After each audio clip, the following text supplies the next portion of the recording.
السلام عليكم. اهلا وسهلا بكم في المحاضرة رقم 15 في كورس ال HTML. النهاردة هنتكلم على حاجة اسمها سيمانتك تاجز. اسف كتبت بالعربي.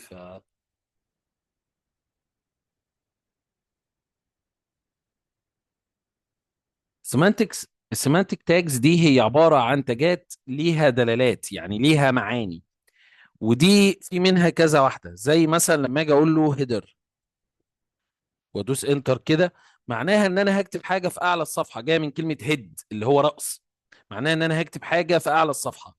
طب لو انا جيت قلت له فوتر، معناها ان انا هكتب حاجه في اسفل الصفحه. ولو نلاحظ ما لهمش اي تاثير على الصفحه عندي خالص. طب ليه؟ لان هم مش هيبدا ليهم اي تاثير الا بحاجتين لما ابدا اكتب كلام جواهم، ايا كان الكلام اللي هكتبه ايه كده. الحاجه التانيه ان لازم يبقى ليهم شغل CSS. هم هو اللي بيكمل عليهم وبيخلي ان الحاجه دي تظهر فوق او الحاجه دي تظهر تحت.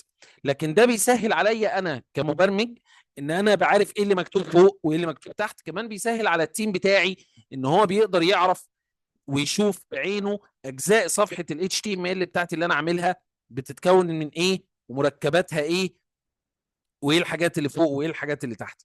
كمان في حاجات زي لو انا عملت ديف مثلا كده، الديف ده نخلي بالنا الديف مش سيمانتك.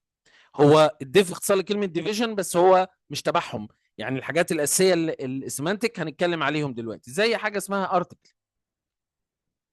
ارتكل ده لما احب نحط مقالات، حاجه زي مثلا مقال انا عايز اعمله في جزء من الصفحه فببدا اعمله في ارتكل. كمان في عندي حاجه اسمها سيكشن. سيكشن ده لما احب اعمل اجزاء للصفحه، زي مثلا لو انا تعالوا نعمل كده برنامج الرسام كده، وجيت انا عندي صفحه النت اهي، وجيت عملت بالمنظر ده كده، وجيت عملت حاجه زي كده. فنقدر نقول على كل واحده من دول ان هي سيكشن. يعني ده كده سيكشن، ده كده سيكشن، ده كده سيكشن. كاني بقسم الصفحه لمجموعه من الاجزاء او مجموعه من الاقسام.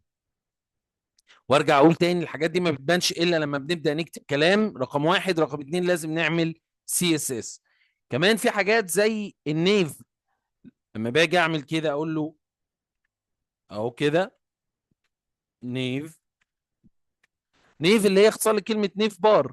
نيف بار معناه ان انا هعمل جزء النيف بار اللي هو جزء الانتقال اللي بنشوفه في المواقع اللي بيبقى فيه اللينكات من فوق ده.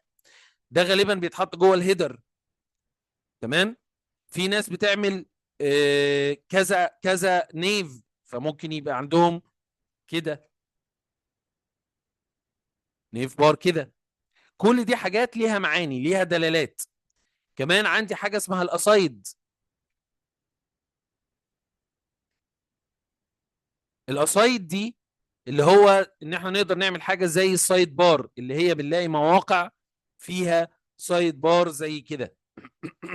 اللي هو الجزء اللي هنا ده اللي انا عامل عليه السهم، هو ده السايد بار. او ممكن يبقى موجود الناحيه التانيه، ده بيبقى جزء الاسايد. فده بيسهل عليا انا كمبرمج وبيسهل على التيم اللي معايا ان احنا نبقى عارفين الجزء ده بيخص ايه والجزء ده بيخص ايه والجزء ده بيخص ايه. في حاجات بتقدر تدخل جوه حاجات زي ما عملت كده. الهيدر جواه نيف، ممكن احط ديف جواه ارتكل، ممكن اعمل ارتكل جواه ديف، وهكذا. ف تاني ااكد على المعلومه، السيمانتك تاجز هي عباره عن تاجات ليها معاني او ليها دلالات بتساعد التيم وهو شغال مع بعضه، بتساعد البراوزر انه يعرف اجزاء الصفحه كويس، بيسهل الشغل على البراوزر انه يقرا مكونات صفحه ال HTML بشكل جميل ومناسب. يا رب يكون الفيديو عجبكم. شير ولايك للقناه، واشوفكم في فيديوهات جديده ودورات جديده. كود فيرس اكاديمي وكودك نضيف باذن الله. السلام عليكم.